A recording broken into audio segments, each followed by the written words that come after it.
Ceci est un livre audio autogénéré par Google. Introduction.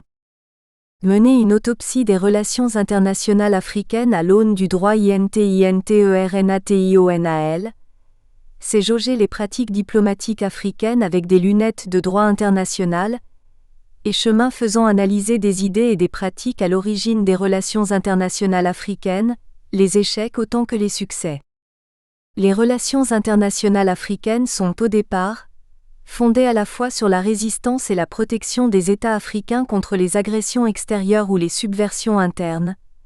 Elles deviennent par la suite un instrument de développement économique ayant pour mission l'établissement de partenariats économiques entre États africains, et entre ceux-ci et le reste du monde, sans pour autant oublier les défis actuels du monde post-bipolaire que sont le maintien de la paix et de la sécurité sur le continent, ainsi que leurs cohortes de conséquences que sont les questions environnementales, de sécurité humaine et de pauvreté.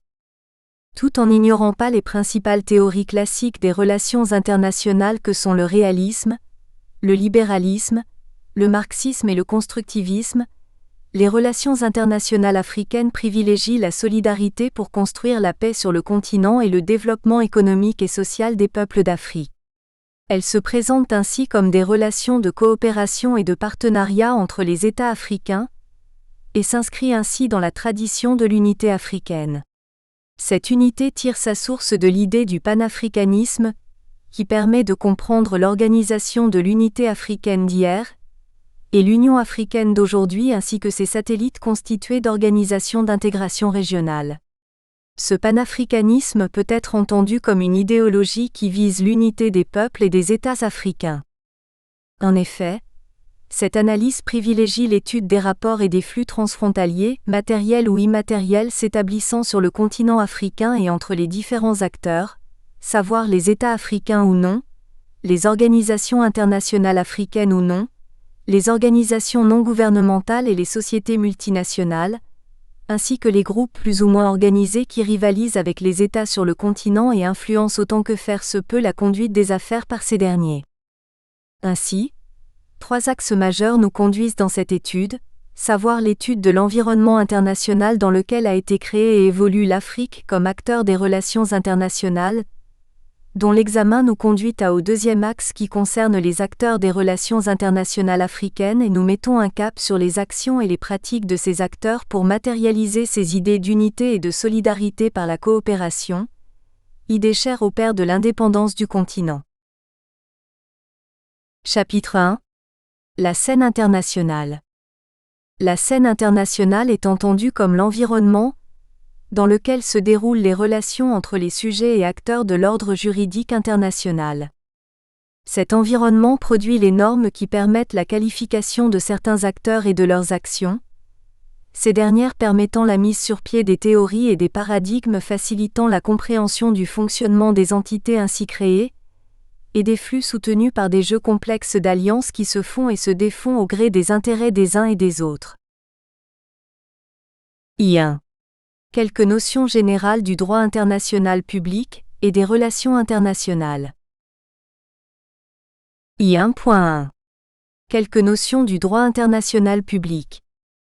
Nous pouvons définir le droit international public comme l'ensemble des règles juridiques qui régissent les rapports internationaux entre sujets de droit indépendants. Ainsi défini, le droit international public a pour objet de faire coexister des États également souverains qui poursuivent des buts communs. Cette fonction a été confirmée par la Cour permanente de justice internationale dans son arrêt dans l'affaire du Lotus opposant la France et la Turquie en 1927, de la manière suivante. Le droit international régit les rapports entre des États indépendants, en vue de régler la coexistence de ces communautés indépendantes ou en vue de la poursuite de buts communs. En effet, la société internationale se distingue des ordres juridiques internes ou nationaux par 2 traits essentiels qui doivent toujours être gardés à l'esprit.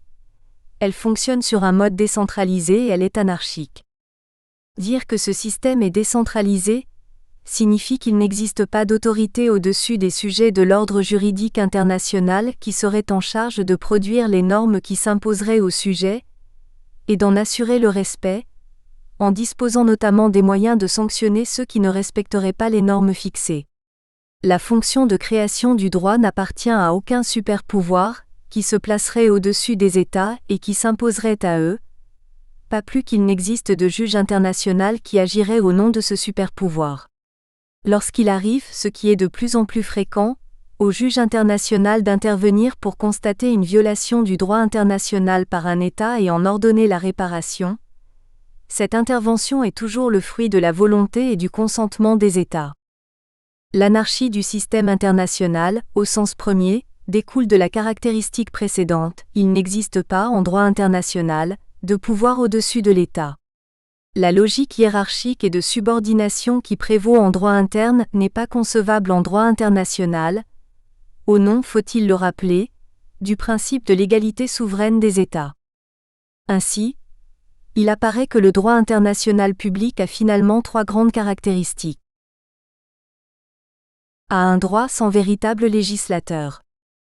Les États en sont à la fois les auteurs et les destinataires. Étant donné que seuls les États sont des sujets de ce droit, il est inenvisageable qu'ils soient liés par des règles n'émanant pas d'eux-mêmes. C'est un droit aux sources multiples et qui s'applique entre des entités autonomes dont aucune n'a, en droit, supériorité sur l'autre et sans autre autorité supérieure. Il n'y a pas d'instance suprême et indépendante de qualification des situations juridiques, sinon les instances arbitrales ou judiciaires, mais sous réserve de l'accord préalable des États. Fondé sur un modèle étatique souvent critiqué, et parfois dépassé, le droit international public perd même de son autorité et de sa cohérence face aux phénomènes transnationaux que sont par exemple les organisations non gouvernementales, les sociétés multinationales, le terrorisme international, la pollution, le réchauffement climatique, la protection des droits de la personne, les pandémies comme la Covid-19, etc. B. Un droit aux effets relatifs. Avec, d'une part, la technique de l'inopposabilité qui permet à l'État d'ignorer une règle de droit international en ne la ratifiant pas, et d'autre part, le nécessaire consentement de l'État pour être devant la Cour internationale de justice, par compromis juridictionnel ou clause facultative de juridiction obligatoire. Le droit international doit donc, pour l'essentiel, être conçu comme un droit de coordination contrairement au droit interne ou au droit communautaire dérivé, véritable droit de subordination. Et cette coordination implique de jongler avec les règles contradictoires. Le droit des peuples à l'autodétermination et le respect de l'intégrité territoriale des États, le droit international des droits de la personne et le principe de non-ingérence dans les affaires intérieures des États, etc. C'est un droit à portée variable. Son insertion dans les ordres juridiques internes résulte du choix d'un système. Soit le système dualiste selon que les ordres juridiques, internes et internationaux, sont de nature différente et donc doivent être séparés, soit le système moniste selon lequel les deux ordres sont de même nature, ce qui pose alors le problème de la prééminence de l'un sur l'autre. À cela s'ajoute aussi le fait qu'il y a, depuis quelques années, une multiplication sans précédent des organismes, structures et commissions produisant un foisonnement d'études, d'analyses, de rapports avec pour résultat une inflation de nouvelles règles internationales, alors que le droit existant semble suffisant à condition de vouloir l'appliquer. I1.2. Quelques notions des relations internationales. Les spécialistes des relations internationales ont quelques difficultés à définir l'objet de leur discipline. Il n'y a pas une définition unanime des relations internationales. Néanmoins, l'on entend par relations internationales tous les rapports et les flux transfrontaliers, matériels ou immatériels qui peuvent s'établir entre deux ou plusieurs acteurs internationaux. L'on distingue 4 tendances majeures qualifiées de théorie des relations internationales.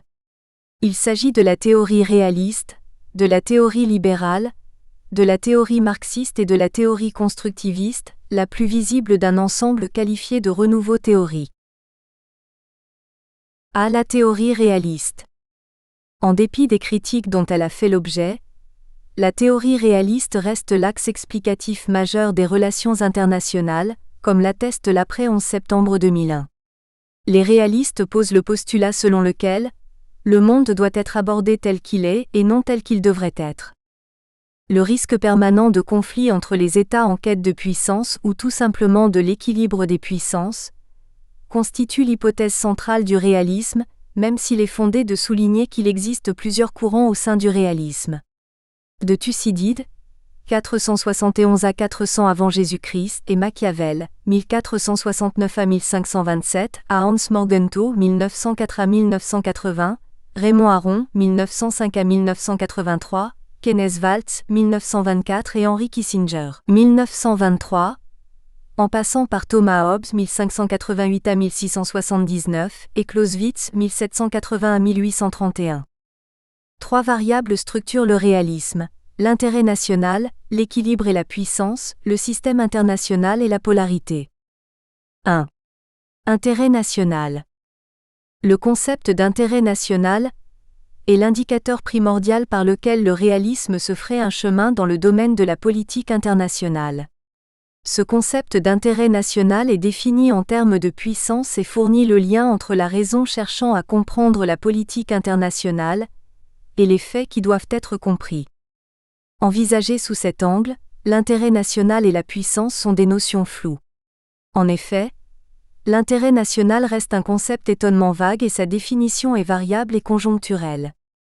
En outre, le concept d'intérêt national est également simpliste, en raison de la conception anthropomorphique du réalisme, c'est-à-dire que l'État se confond avec l'homme d'État. Quant au concept de puissance, il souffre des mêmes ambiguïtés, tout comme l'idée de quête de puissance qui apparaît à la fois comme un moyen et une fin. 2. Équilibre et puissance. L'équilibre et la puissance sont deux notions clés de l'approche réaliste. Il est donc logique que leur combinaison, c'est-à-dire l'équilibre des puissances, en soit l'une des idées forces, car elle est seule capable d'instaurer un minimum de stabilité et de paix. L'équilibre des puissances repose sur la conviction que seul le pouvoir limite le pouvoir. L'équilibre des puissances renvoie à une situation telle qu'aucune puissance ne puisse être dans une position prépondérante, lui permettant de dicter sa loi aux autres. 3. Système international et polarité. Soucieuse de discerner la hiérarchie des puissances au sein d'un système international, la théorie réaliste tente d'analyser et de comprendre un monde difficilement réductible au schéma ancien. B. La théorie libérale. L'approche libérale est la principale théorie concurrente du réalisme. Sans constituer une doctrine homogène, elle exerce pourtant une influence forte sur la réflexion des relations internationales, et a donné lieu à des concepts, voire des méthodes politiques que l'on ne peut ignorer en matière de recherche pour la paix. Ces trois variables structurelles sont la paix par la démocratie, la paix par le marché et la paix par l'éthique dans les relations internationales. 1. Paix par la démocratie. Dans la variable de la paix par la démocratie, l'une des thèses emblématiques de la théorie libérale est que les démocraties ne se font pas la guerre. Cependant, cette thèse qui est complexe et forte n'est pleinement recevable qu'à la condition d'être accompagnée d'une précision et d'une définition exigeante de la notion de démocratie. 2. Paix par le marché. La paix par le marché fait partie des préceptes de la théorie libérale, considérée comme une méthode politique à part entière par nombre d'experts et des dirigeants. Le marché est vu par les libéraux comme un mode d'échange dont le développement est propice à la paix. Le marché est à la fois une nécessité politique et une méthode d'établissement de la paix. Nécessité politique, le marché est une condition de survie des États qui, dans un monde marqué par l'interdépendance, ne peuvent plus vivre en autarcie, notamment les plus petits d'entre eux. Comme méthode d'établissement de la paix, le marché assure l'interdépendance économique et commerciale fondée sur l'ouverture des frontières et la réduction des obstacles au libre-échange. 3. Paix par l'éthique. Concernant la variable de la paix par l'éthique, notons que le thème éthique dans les relations internationales est loin d'appartenir à la seule école libérale. Néanmoins, pour les libéraux, l'éthique est à la fois un enjeu et un défi des relations internationales. En tant qu'enjeu, l'éthique pose aux relations internationales la question de ce qui devrait être. Cela implique une position à la fois normative, universaliste, volontariste, soucieuse de paix, de justice, d'égalité, de respect et enfin de responsabilité. En tant que défi, l'exigence d'une éthique n'est pas inaccessible si l'on entend par éthique la conséquence d'une pratique lucide et responsable de la politique étrangère. Si chaque État est rationnel, tient compte des impératifs de puissance et des rapports de force, en évitant tout aventurisme, la violence sera contenue et l'injustice mieux combattue. La théorie libérale repose sur les thématiques de promotion des libertés individuelles, de la morale, de la justice et de la coopération internationale. Ce courant de pensée repose sur le questionnement suivant: comment concilier l'ordre, la paix et la justice? La théorie libérale est une invitation à réfléchir sur ce qui devrait être plutôt que se contenter, comme les réalistes, de prendre acte de ce qui est. On distingue trois principaux courants libéraux: le libéralisme républicain, le libéralisme commercial et le libéralisme institutionnel. Pour le libéralisme républicain, c'est la nature du régime politique qui explique le comportement international des États, et de facto le choix de la guerre ou de la coopération. Pour le libéralisme commercial, c'est l'échange commercial qui peut encourager la coopération, c'est-à-dire faire converger les intérêts des États et les intérêts de la communauté internationale. Pour le libéralisme institutionnel, ce sont les institutions internationales qui sont dotées d'un pouvoir stabilisateur. Elles consolident, en l'institutionnalisant, la coopération internationale jusqu'à la rendre, dans le cas le plus avancé, comme l'Union européenne, irréversible. C'est la théorie marxiste. Le troisième courant prend sa source dans la pensée de Karl Marx, 1818 à 1883, dont les travaux ont directement inspiré les dirigeants politiques tels que Lénine et autres dirigeants soviétiques, fussent-ils par la rhétorique. Contrairement aux deux premières théories qui placent les facteurs politiques au centre de leur analyse, le marxisme accorde la priorité aux rapports de force économique imposés par la logique capitaliste de l'exploitation, divisant le monde en centre et périphérie. Pour les théoriciens marxistes et néo-marxistes, la politique internationale doit être appréhendée comme effet de la structure économique dominante, c'est-à-dire le système capitaliste.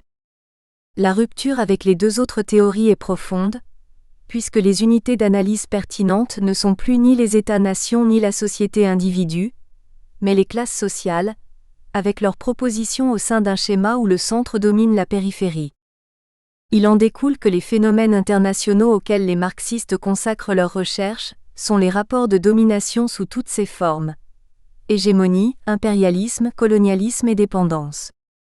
Ainsi, trois chapelles au moins se disputent l'héritage marxiste: la théorie de l'impérialisme prônée par Lénine, la théorie de la dépendance et la théorie du système-monde. 1. Théorie de l'impérialisme. Dans la théorie de l'impérialisme, Lénine pense que le capitalisme est intrinsèquement expansionniste, c'est-à-dire que le développement du capitalisme industriel et sa fusion avec le capitalisme bancaire entraînent un excédent de capitaux au centre qu'il faut alors placer à la périphérie. La conquête coloniale résout ainsi le problème du capitalisme financier. Lénine soutient ensuite que le capitalisme crée une structure si inégalitaire que l'harmonie entre les intérêts des prolétariats du centre, pays industrialisés, et ceux de la périphérie, pays sous-développés, est impossible. La bourgeoisie du centre utilise l'exploitation du prolétariat de la périphérie pour générer des profits et améliorer d'abord la situation de son propre prolétariat. 2. Théorie de la dépendance. La théorie de la dépendance explique le sous-développement par le fait que la périphérie se trouve dans une situation de dépendance structurelle vis-à-vis du centre. La périphérie prend le visage de la division internationale du travail, qui y suscite un développement déséquilibré. Le sous-développement est l'envers du développement. 3. Théorie du système-monde. La théorie du système-monde est développée par Emanuel Wallerstein dans les années 1970 et appréhende le système international comme une structure stratifiée, où chaque nation remplit une fonction nécessaire au bon déroulement de la division internationale du travail. Wallerstein rompt avec la vision binaire des dépendantistes. Pour lui, le système-monde émerge dès le XVe siècle à partir de la crise féodale. Il partage le monde en trois zones: centre, périphérie, semi-périphérie, relais entre le centre et la périphérie. Les hiérarchies deviennent alors potentiellement mobiles. D'anciens centres peuvent devenir des semi-périphéries et des périphéries devenir des semi-périphéries et ces dernières peuvent accéder au statut de centre. Le constructivisme. L'approche dite constructiviste insiste sur le caractère socialement construit des relations internationales et des concepts utilisés pour les analyser. En d'autres termes, les relations internationales et les concepts y afférents sont le produit des contextes sociaux et politiques spécifiques, comme l'effet de la subjectivité des acteurs. Les partisans de la théorie constructiviste poursuivent deux objectifs. Défier les théories dominantes par une approche plus critique, appréhender les relations internationales comme construit social. Pour défier les théories classiques, le constructivisme revendique l'héritage de Max Weber qui distingue nettement le temps d'expliquer et le temps de comprendre. Pour Weber, expliquer, c'est établir les relations de causalité alors que comprendre, c'est rétablir le sens que les individus donnent à leur action. Leur méthodologie consiste à déconstruire les discours et les pratiques, c'est-à-dire déceler ce qui les sous-tend. Les pratiques internationales sont produites par des agents guidés par des intérêts socialement construits et situés dans des structures du pouvoir spécifiques. Cette démarche se veut triplement novatrice. D'abord, elle privilégie une analyse interprétative, c'est-à-dire qui cherche à retrouver le sens que les acteurs donnent eux-mêmes à leur action. Comprendre pourquoi et par qui une action est qualifiée de guerre de libération, ou plutôt acte terroriste, est ainsi crucial pour l'explication. Ensuite, elle met en lumière la dimension discursive du pouvoir. Le pouvoir n'est pas une donnée quantifiable, mais il réside notamment dans la force du discours qui régit les concepts clés de la discipline tels que pouvoir ou sécurité. Enfin, elle s'attache à l'interaction entre les agents et les structures. Le comportement des acteurs internationaux dépend du contexte social dominant, et inversement des normes et des institutions sont dominantes parce que les acteurs les produisent et les reproduisent. I1.3. Quid des relations internationales africaines ? Les relations internationales africaines désignent les rapports et les flux régionaux, d'origines diverses, concurrentielles et complémentaires, qui transcendent les frontières des États situés dans le continent et à ses marges. La notion de l'Afrique étant politique et institutionnelle, les relations internationales africaines sont considérées comme celles qui découlent, de manière interétatique ou transnationale, de l'espace géopolitique institutionnalisé par l'Organisation de l'Unité africaine et l'Union africaine.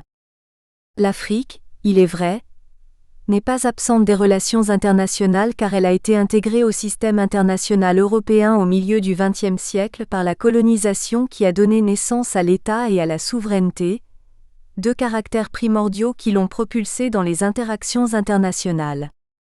En outre, après la colonisation, l'Afrique demeure un enjeu des relations internationales, que ce soit au sujet des conflits qui pullulent sur le continent pour le contrôle ou les pillages des ressources naturelles, de l'aide internationale dont elle est bénéficiaire ou encore de son intervention au sein de l'organisation globale. Les relations entre l'Afrique et ses partenaires occidentaux et les institutions internationales sont inégalitaires en raison du fait que les faiblesses importantes qu'accusent les États africains les rendent dépendants des partenaires. En effet, par exemple, l'index de faiblesse des États du monde en développement, construit en mesurant la performance de chaque État en termes de capacité dans les domaines politiques, sécuritaires, économiques et du bien-être social, reprend en majorité parmi les États les plus faibles, catégorie 1 et 2, 39 États africains. Cette situation qui demeure depuis longtemps explique les raisons pour lesquelles les interactions entre l'Afrique et ses partenaires ont toujours été déséquilibrées. Notons par ailleurs qu'eu égard à ces faiblesses, les États africains s'accrochent à la notion de souveraineté qui est un élément très important dans la reconnaissance d'une entité étatique comme sujet du droit international. De manière constante, il est admis dans la perspective réaliste que c'est la souveraineté qui fonde l'État, acteur des relations internationales. I2. La conférence de Berlin, un balbutiement de la genèse internationale africaine. Au début du XIXe siècle, les Européens sont présents sur les côtes africaines où ils ont établi des comptoirs commerciaux et à partir desquels ils commencent à explorer l'intérieur des terres en empruntant les fleuves. Ces explorations sont principalement motivées par les perspectives d'échanges commerciaux, les découvertes géographiques, les sources du Nil par exemple, ou encore l'établissement de missions pour évangéliser les populations. Des traités furent signés entre les voyageurs européens, envoyés ou non par leur État, et les souverains africains, ou considérés comme tels. En 1884, la Grande-Bretagne reconnaît des droits au Portugal sur l'embouchure du Congo. Ce traité provoque l'organisation de la conférence internationale à Berlin, et la question de la circulation sur le fleuve Congo va se révéler centrale. Bismarck est à l'initiative de la conférence, qui se déroule entre le 15 novembre 1884 et le 26 février 1885. Si 14 États sont présents, aucun représentant africain n'a été convié. Les discussions se déroulent au cours de 10 séances et ont pour support une carte de l'Afrique, réalisée par le géographe allemand Kiepert. Par contre, les diplomates ne maîtrisent pas ces espaces car les questions liées au continent étaient jusqu'alors considérées comme secondaires. Dans la mesure où elles deviennent sensibles et déterminantes pour les relations entre les États européens, les diplomates se montrent prudents et n'inscrivent pas le découpage de l'Afrique à proprement parler à l'ordre du jour de la conférence. En revanche, les sujets suivants occupent l'essentiel des discussions: la liberté de navigation sur les fleuves Congo et Niger, la liberté de commerce dans le bassin du Congo, la définition de règles pour des occupations futures sur les côtes africaines. La conférence aboutit à des décisions importantes. Tout d'abord, le principe du libre-échange économique et la libre circulation sont affirmés sur les fleuves Niger et Congo, le premier répondant aux rivalités franco-anglaises, le second étant davantage au centre de l'attention de tous. En outre, l'Europe se dote d'une mission civilisatrice prétendant ouvrir le continent au commerce international et en conséquence à un processus de développement. La région du Congo est l'un des principaux enjeux de la conférence. Le souverain belge, grâce à ses alliés et à sa finesse diplomatique cédant aux revendications des Portugais, des Français et des Anglais, parvient à faire accepter l'idée d'une neutralité politique sur le bassin du Congo tout en y affirmant la liberté de commerce. La gestion de l'État indépendant du Congo va en réalité incomber à Léopold II. Chaque puissance doit ainsi faire signer des traités, puis en faire reconnaître la validité auprès des membres de la conférence, avant d'établir une zone d'influence, c'est-à-dire un espace dont les contours doivent être délimités et sur lesquels la domination politique et économique d'un État européen s'exerce. De plus, pour se faire reconnaître un territoire, l'occupation doit être effective et pas seulement nominale. Cela va mener les États européens à penser et à développer des pratiques de colonisation. La conférence de Berlin a ainsi joué un rôle d'accélérateur dans la revendication et les appropriations territoriales, qui débouchent sur la délimitation des frontières coloniales. Dans les dernières décennies du XIXe siècle, l'Afrique tout entière fait l'objet de négociations. De nombreux traités bilatéraux sont signés entre les Européens. En Afrique orientale, l'accord du 1er juillet 1890 engage la Grande-Bretagne et l'Allemagne, cette dernière abandonnant ses prétentions sur Zanzibar dans l'est du continent, en échange de l'île d'Helgoland, mer du Nord, qui lui est restituée. L'Afrique de l'Ouest est également concernée par des actes conclus entre la Grande-Bretagne et l'Allemagne, 1890, la France et la Grande-Bretagne, 1890 et 1898, et la France et l'Allemagne, 1897. Ces décisions diplomatiques conduisent ensuite à une mise en application sur le terrain africain, qui se traduit par l'envoi de commissions chargées, à un niveau local, de délimiter et de borner les frontières. Au début du XXe siècle, l'Afrique a presque entièrement été partagée entre les Européens. Seule l'Éthiopie va conserver son indépendance, en dehors de la période d'occupation italienne entre 1935 et 1941, ainsi que le Libéria et dans une certaine mesure mais avec son histoire particulière, l'Afrique du Sud qui accède à l'autonomie en 1910. Le reste du continent est alors colonisé, selon des modalités qui varient. Dans le système du protectorat, Tunisie, Maroc, la métropole maintient en droit la souveraineté antérieure, mais administre en réalité la région. À la veille de la Première Guerre mondiale, les frontières de l'Afrique sont fixées, même si quelques modifications vont avoir lieu après le conflit quand l'Allemagne perd ses colonies. La France et la Grande-Bretagne se taillent la part du lion, tandis que le Portugal, la Belgique, l'Espagne et l'Allemagne occupent des territoires moins importants mais néanmoins très vastes. Dans les années 1960, la plupart des États africains deviennent indépendants. Si la question des frontières coloniales est au cœur des enjeux diplomatiques, elles ne sont toutefois pas remises en question. En effet, Le principe de leur intangibilité est adopté par l'Organisation de l'Unité africaine. Les frontières en Afrique contemporaine se sont donc globalement stabilisées depuis le début du XXe siècle, même si des exemples récents montrent qu'elles évoluent toujours, notamment la question du conflit frontalier entre l'Éthiopie et l'Érythrée, ainsi que celle de la création de la République du Soudan du Sud en 2011. Somme toute, la conférence de Berlin de 1885 qui est à l'origine de la nouvelle configuration des États africains, donne lieu à deux lectures possibles. Une lecture juridique et une lecture historique. En effet, les juristes voient dans l'acte de Berlin pris à la lettre les linéaments du droit à la colonisation de l'Afrique par l'internationalisation du domaine public africain au profit des puissances européennes. Quant aux historiens, ils s'accordent pour admettre que la conférence de Berlin est l'acte qui entérine le partage déjà amorcé de l'Afrique. Au regard de ces faits, dans la mémoire des intellectuels africains, Berlin représente le symbole avéré du partage de l'Afrique. C'est en considération du choc de ce passé africain que va se développer une idéologie africaine de l'unification des États et des peuples, comme pour conjurer d'une certaine manière ce passé. I3. La construction des relations internationales africaines. Dans les relations internationales, l'on présente habituellement l'Afrique comme un acteur mineur, malgré la création de l'Organisation de l'Unité africaine puis de l'Union africaine. Au départ objet du droit international à Berlin, l'Afrique est considérée aujourd'hui comme sujet bien que n'étant pas une puissance.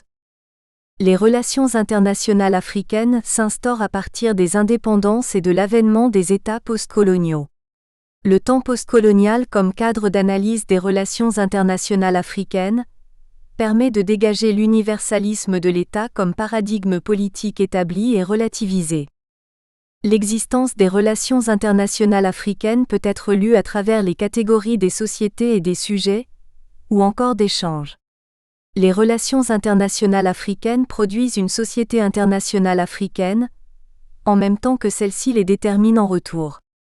Il s'agit d'une société d'États appartenant à la même région et fondée sur les normes et les valeurs en partage, constituée par le droit international africain, le panafricanisme, etc. Elle a commencé à s'institutionnaliser en 1963 avec la création de l'Organisation de l'Unité africaine et l'élaboration des normes organisant la coexistence et la coopération interétatique. I3.1. Les années 1960 comme point d'ancrage de l'État moderne en Afrique. L'élément crucial et déclencheur des États modernes en Afrique est la souveraineté, avec comme corollaire les mouvements d'indépendance. C'est un concept qui a une charge émotionnelle forte sur le continent africain. En effet, les luttes anticoloniales des années 1960 qui sont en partie une résultante du succès de la socialisation politique coloniale des Africains à l'État, sont articulées autour de la revendication de la souveraineté ou de l'indépendance. En fait, il s'agit non seulement de la souveraineté des territoires coloniaux, mais aussi de la reconnaissance de l'humanité des colonisés longtemps méconnue. La souveraineté est ainsi un enjeu de civilisation, qui affecte l'humanité de l'Africain du fait de racisme lié à l'entreprise coloniale. D'où l'importance de la culture symbolique de la souveraineté dans les États africains, dont la vivacité s'explique aussi par la jeunesse du processus de décolonisation. Le constat de la faillite matérielle de la souveraineté ne suffit pas pour proclamer son inopérationnalité. La souveraineté a une vie symbolique entretenue par des mythes, des croyances, des sentiments et des rêves. Les années 1960, année magique, année du chiffre des choses, selon l'expression du leader de l'ex-fédération du Mali, le poète Léopold Sédar Senghor, tournant de l'histoire. Il n'est image qui ait paru trop forte aux Africains eux-mêmes ou aux observateurs. L'un d'eux, faisant le bilan des bouleversements qui attendent le monde, pouvait écrire « 1960 ne représentera pas seulement le tournant du demi-siècle mais le tournant de toute une ère ». Cette emphase qui peut paraître disproportionnée, correspondait exactement cependant au sentiment des masses africaines. Le ton avait été donné depuis 1 an par le vice-président des États-Unis d'Amérique, M. Richard Nixon qui, rentrant de son périple africain, déclarait « L'Afrique est la partie du monde qui actuellement se transforme le plus vite.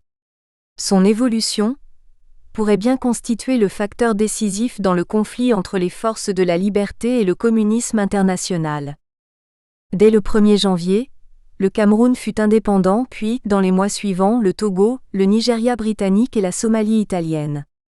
Et M. Modibo Keïta, président du gouvernement fédéral du Mali, déclara à Dakar, en 1960, le Mali sera présent au rendez-vous des États indépendants. Madagascar, selon les déclarations de son président, M. Tsiranana, s'apprêtait à suivre le même chemin. À Léopoldville, le roi Baudouin, qui est allé tenter de régler les problèmes sur place, est accueilli au cri de indépendance. Les hommes d'État qui avaient conduit leur pays à l'émancipation totale revendiquaient un leadership africain effectif ou moral. D'abord Nasser, puis Bourguiba, dont le rêve demeure d'être le guide de la décolonisation. Enfin et surtout Nkrumah, leader du Ghana, et Sékou Touré, président de la République de Guinée. Pour tous ces hommes, 1960 va être l'année de la grande confrontation.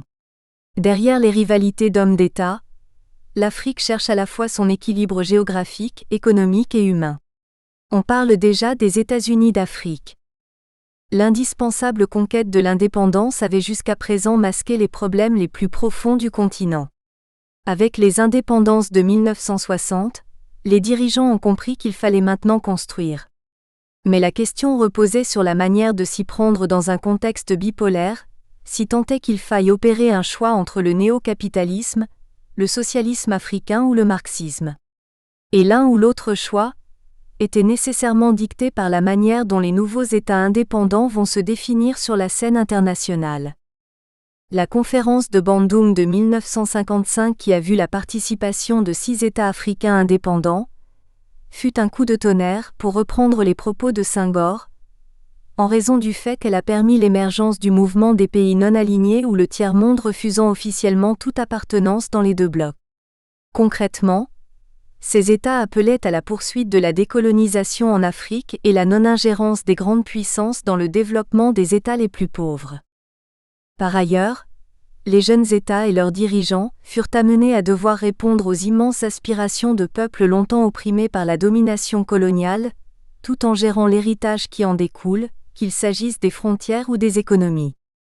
Enfin, ces États devaient se positionner dans un monde nouveau pour eux, celui des relations interafricaines, des rapports avec les anciennes métropoles, mais aussi de la guerre froide puis de la mondialisation. En donnant brusquement satisfaction aux luttes pour l'émancipation des peuples africains, les indépendances de 1960 levèrent de profondes espérances, et donc de possibles désillusions. Nombre de questions qui sont apparues dans les années 1960, comme celle de la démocratie, du développement des rapports Nord-Sud, ont nourri la thèse de l'afro-pessimisme. L'accession des colonies d'Afrique à la souveraineté fut l'aboutissement des multiples formes de résistance, de dissidence et de lutte que le continent a connues depuis les débuts de la colonisation et qui se sont amplifiées à partir des années 1930, pour se radicaliser à peu près partout après la Seconde Guerre mondiale. Mais le rythme du processus d'émancipation a dû compter aussi avec d'autres facteurs, en particulier avec le rapport des forces politiques à l'intérieur des États colonisateurs et avec la compétition opposant les grandes puissances. Ce jeu complexe aboutit à des décolonisations multiformes. Nous espérons que vous avez apprécié cet aperçu. Pour continuer à écouter ce livre audio sur Google Play Livres, utilisez le lien dans la description de la vidéo.